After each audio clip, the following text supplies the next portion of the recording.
Hello friends, ఇది చాలా బాధాకరమైన సంఘటన. ప్రస్తుతం కేరళ మొత్తం శవాల దిబ్బగా మారిపోయింది. సుమారుగా 3000కు పైగా మృతి చెంది ఉంటారని అంచనా వేస్తున్నారు. అయితే ఈ దుర్ఘటన ముందు వైనాడ్ అంటే ఈ విధంగా అందానికి మారుపేరు అని, భూతల స్వర్గం అని అనేవారు. కానీ ప్రస్తుతం అదే వైనాడ్ ఈ రోజు ఈ విధంగా శ్మశానంలో మారిపోయింది. అసలు ఇంతటి ప్రకృతి విలయ తాండవానికి కారణం ఎవరు? అసలు ఆ రోజు రాత్రి ఏం జరిగింది? దీనికి మానవ తప్పిదమే కారణమా? ఇలాంటి అన్ని విషయాల గురించిన పూర్తి డీటెయిల్స్ ఈ రోజు ఈ వీడియోలో ఎక్స్ప్లెయిన్ చేయబోతున్నాను. ఫ్రెండ్స్, ఈ వీడియో చాలా ఇంట్రెస్టింగ్ గా ఉండబోతుంది కనుక ఎక్కడ స్కిప్ చేయకుండా చివరి వరకు చూడండి. అలాగే వీడియోని స్టార్ట్ చేసే ముందు మీ సపోర్ట్ గా జస్ట్ ఒక లైక్ చేయడం మాత్రం మర్చిపోవద్దు.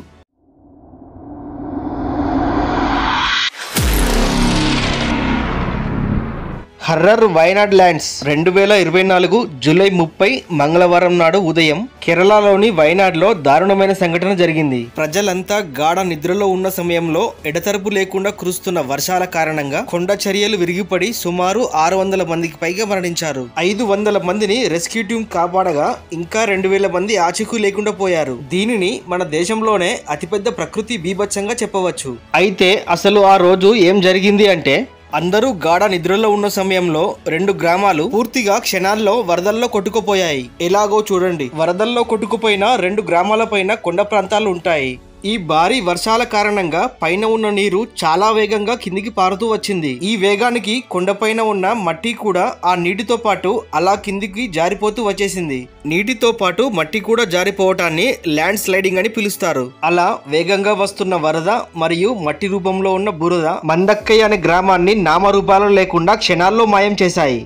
ఈ ల్యాండ్ స్లైడింగ్ అంటే కేవలం మట్టి మాత్రమే జారడం కాదు, ఏకంగా కొండ పై భాగం అంతా బురదగా మారి అమాంతం జారి కిందకి పడిపోవటం. మనం ఈ ఫొటోస్ లో చూస్తే కొండపైన ఉన్న బండరాలు కూడా కనిపిస్తాయి. అంటే అర్థం చేసుకోండి ల్యాండ్ స్లైడింగ్ అనేది ఎంత ప్రమాదకరమో. సుమారుగా రాత్రి 12 గంటల సమయంలో ఈ వరద రావటం వల్ల గాఢ నిద్రలో ఉన్న ప్రజలు ఏమీ కూడా చేయలేకపోయారు. అలా ఈ గ్రామాన్ని పూర్తిగా తుడిచిపెట్టిన తర్వాత ఉదయం 4 గంటల సమయంలో చోరమల అనే గ్రామాన్ని కూడా పూర్తిగా నాశనం చేసింది. ఇది జరిగిన మరో 30 నిమిషాలలో సుచిపూర్ అనే గ్రామాన్ని కూడా పూర్తిగా ముంచేసింది.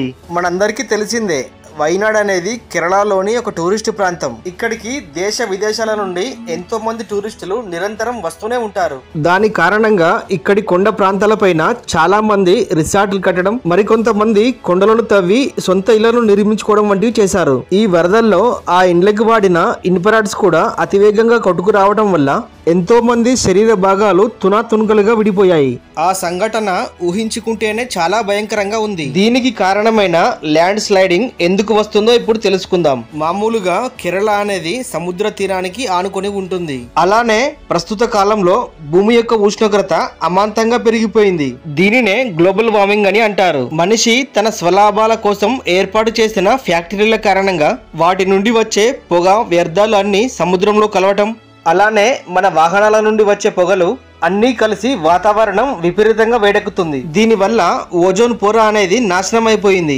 ప్రస్తుత కాలంలో కేరళ భూమిలో కూడా వేడి విపరీతంగా పెరిగిపోయింది. ఆ వేడి వల్ల సముద్రపు నీరు కూడా వేడిగా మారిపోయి ఆ నీరు ఆవిరి అయి ఆ ఆవిరి కాస్త ఒక అతిపెద్ద మేఘంగా మారింది. ఈ విధంగా ఏర్పడిన అతిపెద్ద మేఘాలు గాలికి జరుగుతూ కేరళ కొండ ప్రాంతాలకు చేరుకొని ఆ మేఘాలు ఒక్కసారిగా పేలిపోయాయి. మీరు సరిగా గమనించండి, కరిగిపోయి కాదు, పేలిపోయి రావాల్సిన దానికంటే భారీ వర్షం వచ్చింది. కేరళలో ఈ విధంగా జరగటం ఇది మొదటిసారి కాదు. 2018, 2019లో కూడా ఈ విధంగా ఫ్లూడ్స్ రాగా 500 మందికి పైగా మరణించారు. అయినా సరే వీరికి గుణపాఠం రాలేదు. 2021లో ఇండియన్ విపత్తు శాఖ వారు కేరళలోని చాలా ప్రాంతాల్లో ల్యాండ్ స్లైడింగ్ అయ్యే అవకాశం ఉందని హెచ్చరించినా వీరు పట్టించుకోలేదు. ఇదే కాకుండా కేరళ ఎర్త్ సైన్స్ మినిస్ట్రీ కూడా కేరళ భూమిని రబ్బర్ ప్లాంటేషన్ గా మార్చివేశారు. దీనికి కారణం కొండ ప్రాంత భూములన్నీ గట్టిగా కాకుండా చాలా లూజుగా మారిపోయాయని తెలియజేశారు.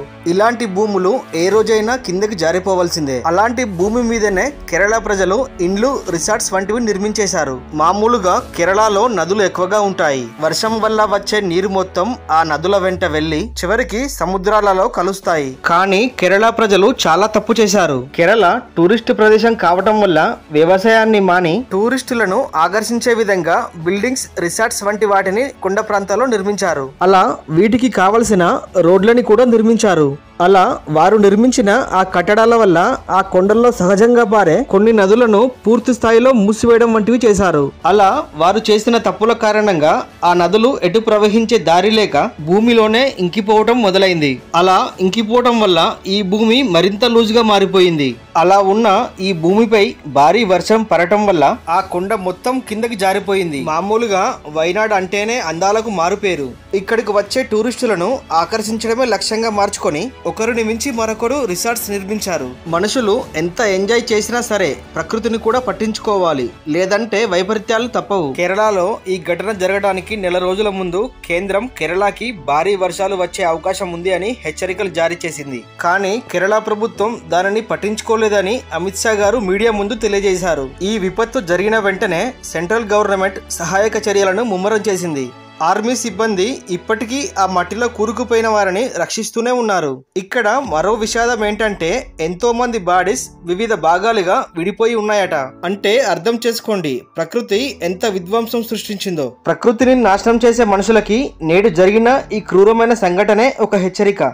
ఏది ఏమైనా ఇలాంటి సంఘటనలు మళ్ళీ జరగకూడదని ఆ దేవుడిని వేడుకుందాం. ఈ వీడియో చేయడానికి నేను చాలా కష్టపడ్డాను, కావున ఒక లైక్ చేసి నన్ను సపోర్ట్ చేస్తారని ఆశిస్తున్నాను. అలాగే ఈ వీడియో మీద మీ అభిప్రాయం ఏంటో కామెంట్ రూపంలో తప్పక తెలియజేయండి. Thank you friends, thank you for watching.